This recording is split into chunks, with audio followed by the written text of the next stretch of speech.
Maharashtra T 2024ची provisional आणि final answer की दोन्ही आन्सर की आलेल्या विद्यार्थ्यांनी चेकसुद्धा केलेला आहे। तर आता फायनल रिझल्ट कधी लागणार आहे अशाबद्दल संपूर्ण विद्यार्थी विचारत आहे।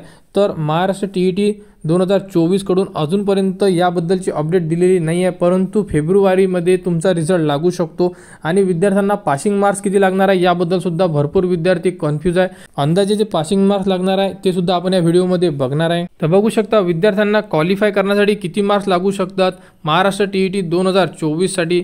तर जनरल कॅटेगरीला 60% म्हणजे 90 मार्क्स लागू शकतात। त्यानंतर ओबीसी कॅटेगरीला 55%, एससी कॅटेगरीला सुद्धा 55 आणि एसटी कॅटेगरीला 55 हा अंदाजे कट ऑफ आहे। म्हणजे मार्किंगमध्ये बघितलं तर जनरल कॅटेगरीला 90 मार्क्स, ओबीसी आणि एससी आणि एसटीला 82 मार्क्स लागू शकतात। तर हा जो कट ऑफ आहे अंदाजे कट ऑफ आहे। तर महाराष्ट्र टी डिपार्टमेंटने अजूनपर्यंत कट ऑफ मार्क्स डिस्प्ले करायचे आहे आणि रिझल्ट बद्दलची अनाउन्समेंट आहे म्हणजे रिझल्ट कधी लागणार आहे याबद्दलची सुद्धा अजूनपर्यंत अपडेट दिलेली नाही आहे। तर येत्या फेब्रुवारी महिन्याच्या पहिल्या किंवा दुसऱ्या आठवड्यापर्यंत तुमचा रिझल्ट लागू शकतो म्हणजे फायनल रिझल्ट।